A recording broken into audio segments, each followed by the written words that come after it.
Je n'ai jamais vraiment connu le frère de ma grand-mère. Tout ce dont je me souviens, c'est que c'était un homme excentrique qui vivait sur la colline. Mes grands-parents vivaient dans la réserve Navajo, non loin du Shacowash et à proximité du Biz Die Wilderness. Le frère de ma grand-mère vivait à quelques kilomètres au nord de la maison de mes grands-parents. Sa maison, qui ressemblait plutôt à une cabane, était située à la périphérie des Badlands. Quand nous étions petits, on nous avait appris à ne pas nous approcher des Badlands, parce qu'elles étaient maléfiques. Je n'ai jamais posé la question de savoir ce qu'il y avait de mal dans cet endroit, j'ai simplement accepté le fait que je ne devais pas être là-bas. En grandissant, nous n'allions pas là-bas. C'était interdit. Avec le temps, le frère de ma grand-mère est mort. C'était une mort étrange. Il était mort dans sa maison. Il venait de temps en temps rendre visite à mes grands-parents, mais il n'était plus là depuis quelques jours, ce qui était étrange. Mon oncle aîné est allé chez le frère de ma grand-mère. Il a découvert qu'il était mort dans sa maison. Je dis que c'était une mort étrange parce qu'il y a eu des funérailles immédiates sans que la famille ne sache qu'il était décédé. Traditionnellement, les Navajos parlants organisent les funérailles le 4e jour du décès de la personne. Je me suis souvenu que je n'étais jamais allé chez lui. Et je voulais voir à quoi elle ressemblait à l'intérieur, avant que sa maison ne soit démolie. Ma grand-mère avait demandé que la maison soit démolie et que tout ce qui restait soit brûlé. J'ai pu me faufiler jusqu'à la maison et j'ai regardé à l'intérieur. Je me sentais bizarre dans cette maison. C'était un bâtiment d'une seule pièce qui ressemblait à un hangar. Les planches utilisées pour les murs étaient vieilles, délavées et décolorées par le soleil. Les planches ne s'emboîtaient pas bien les unes dans les autres, ce qui permettait à la lumière du soleil de pénétrer dans la pièce. On pouvait clairement voir la lumière du soleil à travers la poussière qui flottait dans la pièce. Son lit était petit, comme un lit jumeau en métal à ressort, avec une couverture militaire en laine verte recouvrant le matelas. Les murs étaient très peu décorés, mais principalement de vieux outils de tonte et des couteaux, mais pas de photos. Il y avait aussi un vieux poêle à bois et une table à peine assez grande pour jouer aux cartes. Enfin, 2 caisses se trouvaient à l'extrémité de la maison. La première caisse était en bois et contenait ses vêtements. L'autre était en métal et fermait à clé. J'ai quitté la maison et je me suis souvenu qu'elle donnait sur les Badlands à l'ouest.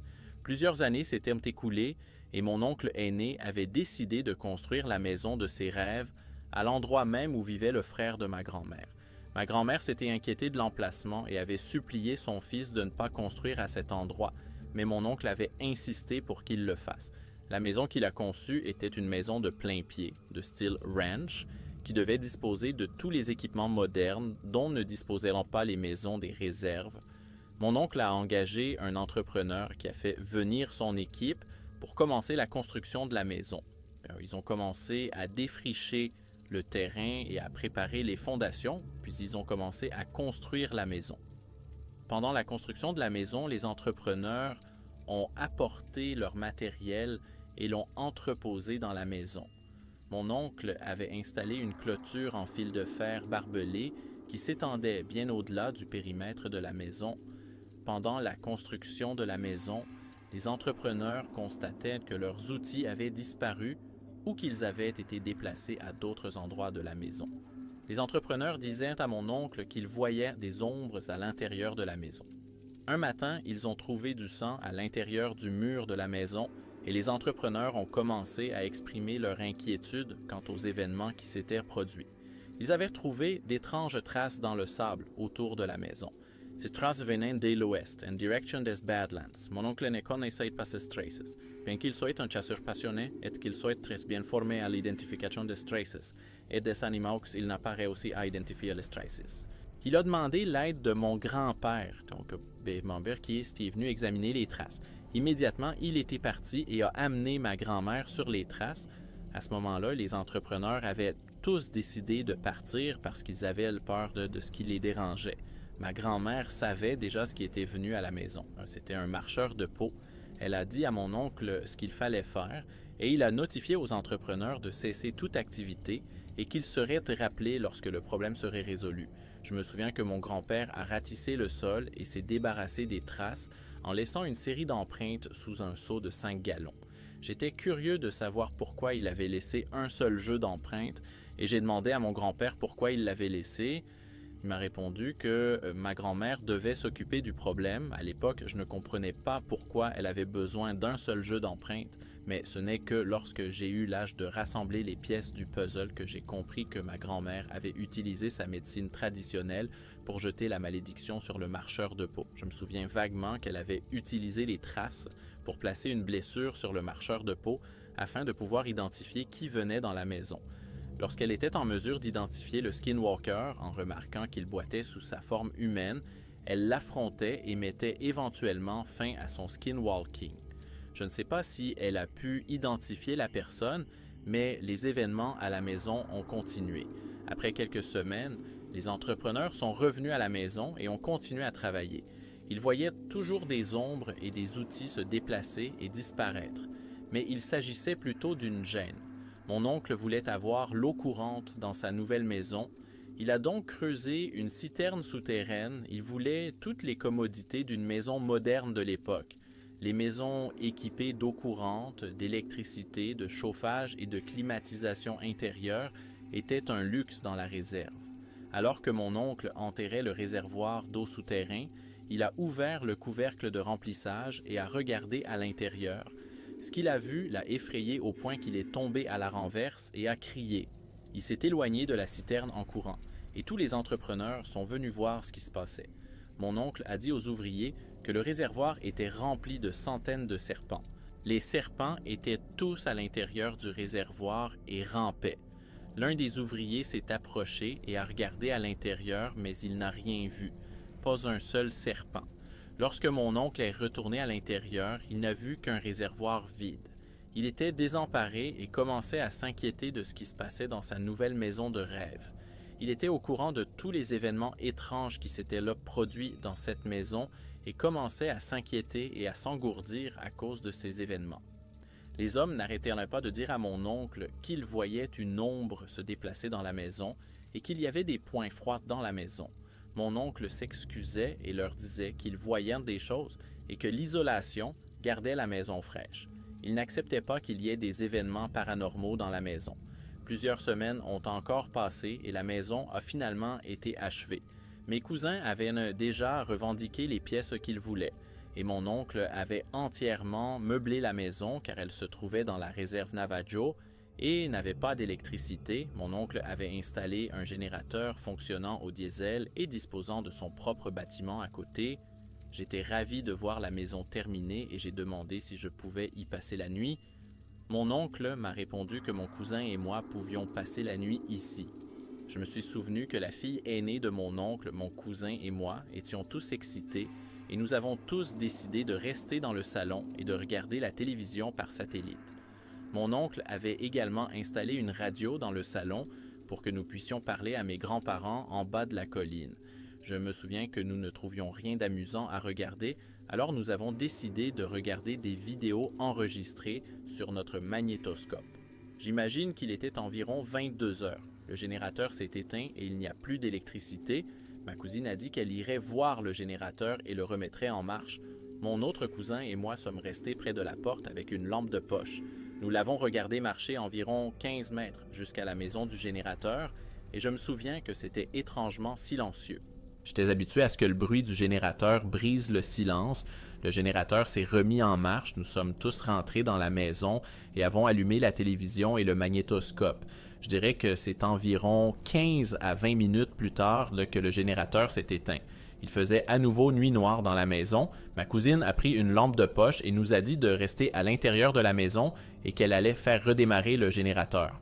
Elle est sortie et a fermé la porte derrière elle. J'ai pris la radio et j'ai commencé à appeler mes grands-parents en bas de la colline. Je n'ai pas réussi à appeler mes grands-parents, mais nous avons pu contacter des chauffeurs de camions qui circulaient sur la Grande Route la plus proche, l'autoroute C6. Le courant a été rétabli, les lumières sont allumées et la télévision a affiché son image énergée avec des bruits gris statiques qui ne provenaient pas d'un signal. Ma cousine est revenue et on aurait dit que quelque chose n'allait pas. Je lui ai demandé ce qui n'allait pas. Elle m'a répondu que la dernière fois que le générateur s'était déclenché, la clé était éteinte. Cette fois-ci, la clé était à nouveau éteinte, mais elle a fermé la porte de la maison du générateur et l'a verrouillée. Elle a trouvé la porte déverrouillée et la clé du générateur à nouveau éteinte. Elle a pris la radio CB et a de nouveau appelé mes grands-parents. Toujours pas de réponse. Je me souviens qu'elle a reçu une réponse, mais c'était celle d'un chauffeur de camion sur l'autoroute. Je dirais que l'électricité est restée allumée pendant encore 10 minutes avant de s'éteindre à nouveau. Ma cousine s'est assurée que la porte était fermée à clé. Elle est allée dans la chambre de son père et a pris un fusil. À ce moment-là, mon autre cousin et moi avons eu peur. Nous ne savions pas ce qu'il y avait dehors et pourquoi cela nous dérangeait. Nous voulions juste que cela s'arrête et je voulais retourner chez mes grands-parents. Mon autre cousin avait suggéré que nous prenions tous une lampe de poche dans le fusil et que nous fassions les 3 kilomètres qui nous séparèrent de la maison de mes grands-parents. Mon cousin plus âgé a dit que nous devrions rester blottis dans la maison et attendre le matin pour aller chez mes grands-parents. Nous entendions des grattements sur les portes et des coups sur les fenêtres. À d'autres moments, nous entendions quelqu'un ou quelque chose marcher sur le toit de la maison. J'ai demandé à mon grand cousin si nous devions nous enfermer dans la salle de bain. C'est alors que j'ai entendu la voix de mon grand-père sur les haut-parleurs. Cela nous a fait très peur et nous étions très contents de l'entendre. Mon autre cousin a raconté à mon grand-père ce qui se passait et il nous a dit de rester dans la salle de bain et de fermer la porte à clé. Il nous a dit de guetter son camion jusqu'à ce qu'il klaxonne 3 fois. Bon, c'est alors que nous saurons qu'il faut sortir et monter dans le camion. J'ai passé les 10 minutes les plus longues de ma vie. On aurait dit que ce qui était dehors savait que nous étions dans la salle de bains. Il fait des bruits de swords juste au-dessus de nos status. Puis nous l'avons entendu zéloigner comme il s'était enfui. C'est alors que j'ai entendu le plus biais des sons, le grondement d'un moteur V8. Je savais que mon grand-père était là. Nous avons écouté le klaxon, mais tout ce que nous avons entendu, c'est le moteur du camion qui tournait au ralenti. Nous nous demandions ce qui prenait tant de temps. Nous nous demandions si tout allait bien, nous nous demandions même si nous devions sortir pour aller voir notre grand-père. Finalement, nous avons entendu les 3 coups de klaxon de mon grand-père. Nous sommes sortis précipitamment de la salle de bain et avons couru dehors. Il se tenait devant le camion, phares allumé, avec un fusil à la main. Il nous a dit de nous dépêcher et de monter. Nous avons couru aussi vite que possible et avons sauté dans la cabine du camion. Nous nous sentions enfin soulagés. Nous avons tous demandé pourquoi il avait mis tant de temps à nous appeler. Mon grand-père n'a pas dit pourquoi il avait pris tant de temps, mais il a dit que nous ne devrions plus rester seuls dans cette maison. Quand nous sommes rentrés chez mes grands-parents, il nous a dit d'aller directement au lit. Alors que nous étions tranquillement allongés dans nos lits, j'ai essayé d'écouter la conversation de mon grand-père. Je me souviens d'avoir retenu ma respiration pour être aussi silencieux que possible, me concentrant sur ce qu'il disait en navajo. Mon grand-père m'a dit qu'il savait que c'était une mauvaise idée et que nous n'aurions pas dû rester seuls là-haut. Il avait dit que Yanaguloshi était de nouveau là-haut et il a dit qu'il était sur la maison quand il s'est arrêté. Il a dit que qu'il avait roulé jusqu'ici, il s'était enfui et avait sauté du toit. Mon grand-père a dit à haute voix au skinwalker qu'il avait pris des racines amères et qu'il avait mis de la cendre sur son fusil, et qu'il tirerait sur le skinwalker s'il continuait à harceler sa famille.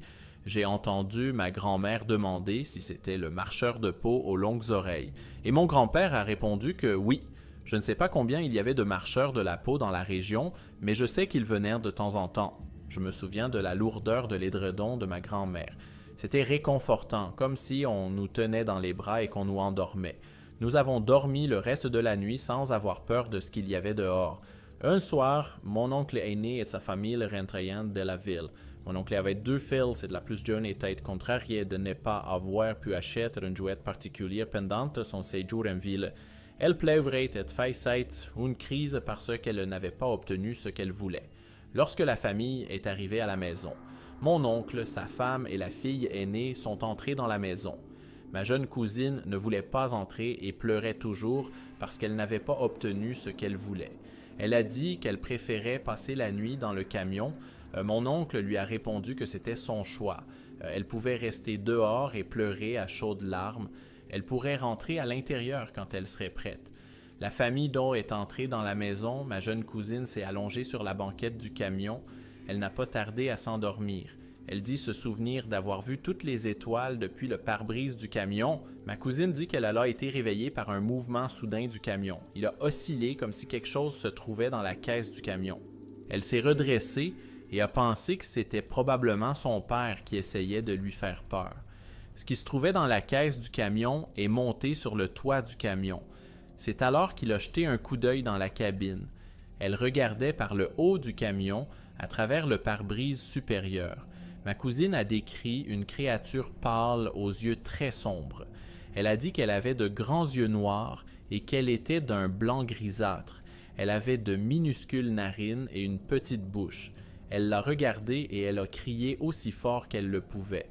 Elle a klaxonné et l'animal est rentré dans la cabane. Elle pouvait encore l'entendre bouger alors qu'elle continuait à klaxonner. Mon oncle est finalement sorti pour voir ce qui se passait. Elle lui a raconté ce qu'elle avait vu et mon oncle a regardé autour de lui. Ma cousine est rentrée en courant dans la maison. Maman a dû la réconforter parce qu'elle battait la chamade et pleurait de façon incontrôlée. L'oncle n'a pas trouvé ce qui terrorisait ma cousine et elle n'est plus jamais sortie seule dans le noir. Tous les événements qui s'étaient produits dans la maison avaient été mis sur le compte d'une imagination débordante. Et pourtant, de petits événements se produisent. Des ombres apparaissent de temps en temps, des choses disparaissent et réapparaissent ailleurs. Parfois, on ouvrait l'eau et mon oncle aîné se mettait en colère parce qu'il devait transporter plus d'eau jusqu'au réservoir. Je me souviens que mon oncle rejetait la faute sur ses filles. Elles avaient laissé tous les placards de la cuisine ouverts, même si elles ne le faisaient pas elles-mêmes. L'oncle leur reprochait d'essayer de frayir tout le monde, elles essayaient de faire croire que la maison était hantée. Juste pour pouvoir retourner en ville, ma tante a visité la maison plusieurs fois et elle n'a eu aucune impression. Elle croyait donc que tout ce qui concernait la maison avait été inventé. Ma tante a demandé à ma grand-mère de garder sa fille. Elle avait un rendez-vous ce jour-là. Elle a demandé à garder sa fille chez mon oncle parce qu'il y avait de l'eau chaude et qu'elle pensait qu'elle serait plus à l'aise pour s'en occuper. Ma grand-mère tissait un tapis et elle a insisté pour que ma tante installe le métier à tisser dans la maison afin qu'elle puisse continuer à tisser son tapis. Une fois le métier à tisser installé et ma grand-mère et ma petite-fille installées dans la maison, ma tante s'est rendue à la réception. Ma grand-mère a allumé la radio sur la chaîne KNDN et a commencé à tisser son tapis tout en écoutant sa petite-fille roucouler dans son siège de voiture. Elle progressait sur son tapis, espérant le terminer avant la vente aux enchères de tapis à Crown Point dans quelques semaines. Grand-mère dit avoir entendu un camion s'arrêter et klaxonner 3 fois. Grand-mère est perplexe et ne s'attend pas à recevoir de visiteurs ce jour-là. Elle s'est assise tranquillement et grand-mère s'est levée pour regarder dehors. Elle regarde par la fenêtre avec les rideaux ouverts et ne voit aucune voiture. Elle entendit le klaxon 3 fois de plus. Cette fois-ci, dit-elle, le son provenait du côté nord de la maison. Ma grand-mère s'inquiète de ce que quelqu'un circule autour de la maison et essaye de voler les affaires de mon oncle. Ma grand-mère sort, se dirige vers le côté nord de la maison et ne voit rien. Elle se dirige ensuite vers l'ouest et revient vers le sud, fait le tour de la maison et ne voit aucun signe du camion. Elle rentre dans la maison, s'assied devant le métier à tisser et commence à tisser son tapis. Elle remarque qu'elle n'entend pas sa petite fille faire du bruit. Elle se tourne vers le siège de la voiture. Le bébé n'est plus là. Ma grand-mère panique et cherche frénétiquement le bébé dans le salon. Elle se demande si le camion n'était pas juste une distraction et si quelqu'un n'est pas entré dans la maison pendant qu'elle était sortie. Elle regarde autour d'elle. Ma grand-mère dit qu'elle pleurait de façon hystérique et criait le nom du bébé dans l'espoir de l'entendre pleurer. Elle regarde le sol à la recherche de traces qui indiqueraient que quelqu'un d'autre était dans la maison. Elle ne trouve aucune trace. Elle commence alors à regarder dans la maison en pleurant et en demandant qu'on lui rende l'enfant, presque comme si elle suppliait la maison de lui rendre son petit enfant. Elle dit s'être mise à genoux et avoir pleuré. C'est alors qu'elle entend un faible cri provenant de l'arrière-boutique. Elle se lève rapidement et court jusqu'à la pièce du fond, qui était la chambre principale, et écoute les pleurs. Elle entend le bébé pleurer depuis le placard. Elle ouvre la porte et voit l'enfant allongé sur le sol. Ma grand-mère prend le bébé dans ses bras et le serre contre sa poitrine tout en quittant rapidement la maison. Elle parcourt les 3 kilomètres qui la séparent de sa maison, tout en continuant à pleurer et à serrer le bébé dans ses bras pendant tout le trajet. Après plusieurs heures, ma tante retourne à la maison et n'y voit personne. Elle est perplexe et s'inquiète de voir que le siège auto est toujours là et que la radio est allumée. Elle se demande ce qui s'est passé et pourquoi sa mère et sa fille n'étaient pas là, surtout en quittant la maison comme elles l'ont fait. Elle se dirige vers la maison de mes grands-parents et remarque qu'il y a des traces de pas sur la route qui mène à la maison de ses parents. Lorsqu'elle arrive chez ses parents, elle trouve sa mère tenant toujours le bébé et gémissant comme si elle pleurait depuis un certain temps. Ma grand-mère commence à lui raconter ce qui leur est arrivé pendant qu'elles étaient à la maison et se promet d'affronter la personne qui a enlevé sa petite fille.